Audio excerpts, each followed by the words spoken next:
యానిమల్స్ని పెంచుకుంటే అందులోనే కుక్కల్ని కానీ ఇంకా ఏమైనా ఇతర యానిమల్స్ పెంచుకుంటే ర్యాడిష్ వస్తుందని, దానివల్ల జబ్బులు వస్తాయని, అవి కలుస్తాయని ఎవరు అలా చెప్తున్నారు అసలు?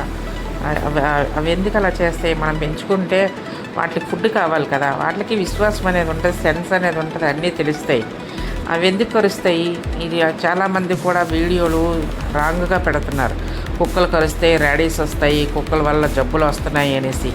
ఎందుకు వస్తాయి? మనం వాటికి ఇంజక్షన్లు చేస్తాము, వాటికి శుభ్రం చేస్తాం, స్నానాలు చేస్తాం.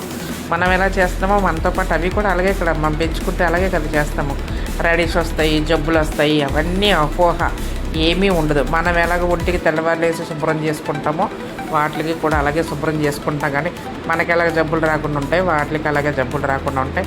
మనం పెంచుకోవడం వల్ల వాటికి జబ్బులు వస్తాయి అన్నది మాత్రం అపోహ. ఎందుకంటే మనం పెంచుకుంటే వాటిని మనం నీట్గా చేస్తాము, అన్నీ నీట్గా ఉంచుతాము. నెక్స్ట్ ఏంటంటే ఇంజక్షన్లు కూడా చేస్తాము.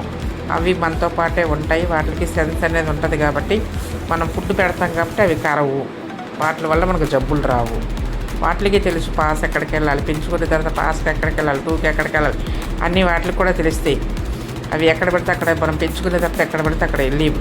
ఇంకోటి నెక్స్ట్ ఏంటంటే కుక్కల్ని ఎవ్వరు కూడా ఫుడ్ పెట్టండి. ఎందుకు అలా ఫుడ్లు పెట్టకుండా కుక్కలంటే కుక్కల్ని కుక్కల్లాగా చూస్తారు? అలా కాదు. ఎందుకంటే మూగజీవాలు, వాటికి ఎవరు పెడతారు ఫుడ్డు? కుక్కల వలన కూడా మనకి ఎన్నో ఉపయోగాలు ఉంటాయి. రాత్రులప్పుడు దొంగలు రాకుండా కాపాడతాయి, ఎవరన్నా వస్తే అరుస్తాయి, అవన్నీ చేస్తాయి. ఎందుకు అసలు కుక్కల్ని